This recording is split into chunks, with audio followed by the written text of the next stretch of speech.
as the ultimate evaluator of my performance. For the many times Paul failed in the biddings, I likewise felt hurt. I would have wanted Paul to be elevated to a level I believe he deserves, seeing all his sacrifices and dedication. But I would try to console him, to still find something good with his work, and to treat all his hard work as an offering to God. My work is a gift from God and I treasure it. Doing good and honest work is my gift to Him. I may have been rejected in different bidding positions, but God has blessed me in some other ways. All the things we need, He provides. He has filled my barns with all goodness. In my moments of reflection, I came to understand the reason why I failed in those biddings. Had I gotten the position, I must have been very preoccupied with the demands of work and no more time that I and Isabel, assigned as the head of the chapter, we have spare time to look after the needs of the community. We have time to listen and intercede for the concerns of the community and of its members. Our daughter often calls BCBP as BCBC because she would notice each time we prepare for service. She was only 2 years old when we joined BCBP and now she's 20. She literally grew up with the organization and whatever we learned, she benefits. BCBP widened our horizon and our territory of love. I used to think only for my family and pray only for my family.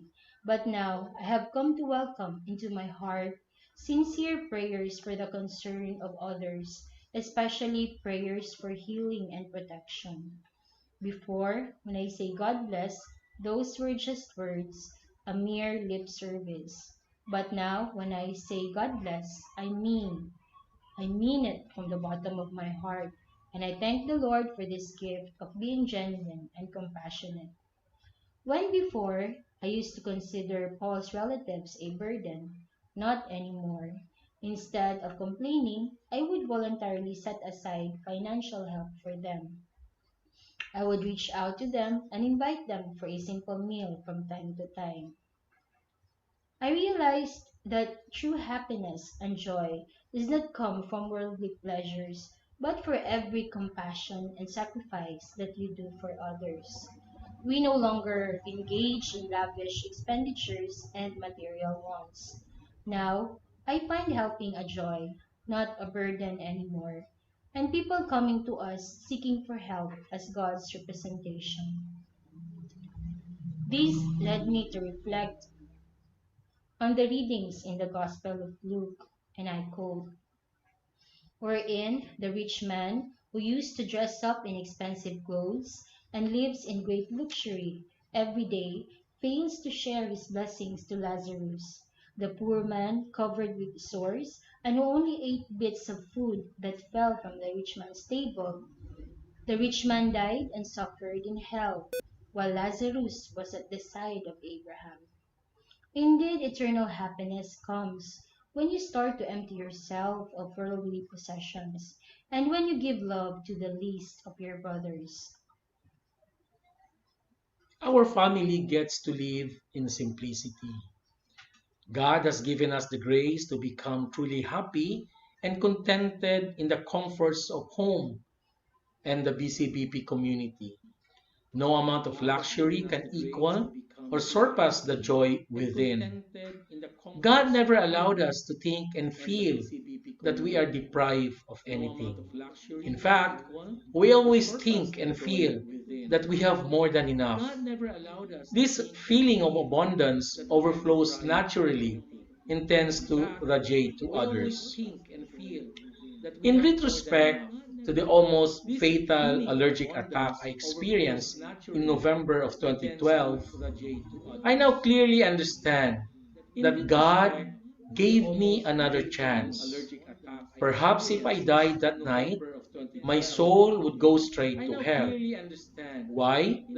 Because in my lifetime, I have not shown to him yet what a true Christian was and what a true Christian should do.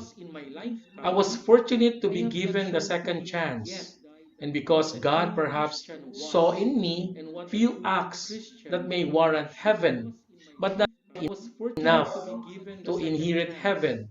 And so I am here, a faithful servant of God, trying my very best to live each day following His will and commandments, serving Him with all my strength and might, in the hope that I will be with Him when the time comes. In year 2016, our then chapter head of Mandaue approached me and offered if I could serve as the mission head for our chapter's planned mission in Talamban.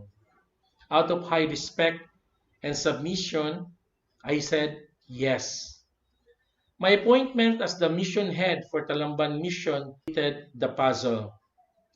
It is in this service that I encountered continuous rubbing and purification. I honestly felt my unworthiness for the service in terms of maturity, faith, and leadership. I know I have made decisions that have hurt the members and have led others to shy away because of certain decisions which they found unfavorable. In prayer, I lift up to God the community for it to remain cohesive and forceful for the Lord despite my weakness. In my inadequacy, I develop a sense of humility. I learn to be patient. I learn to place everything in God's hands for Him to fill up whatever I lack. And true enough, God has placed His mighty hands over the community by blessing it with very cooperative, dedicated, and empowered co-servants. To me, they are the hands of God, working, supplying what I lack. I may have felt unqualified, but God qualifies me by giving me a very supportive team and great mentors in the form of our BCBP elders and leaders. We claim the installation of Talamban from mission to outreach and now as a chapter as God's victory. Talamban underwent countless struggles and challenges along the way, just like any other community. But God, with His mighty hands leading the way, we sure were led to the right direction. As we commit ourselves in service to God through the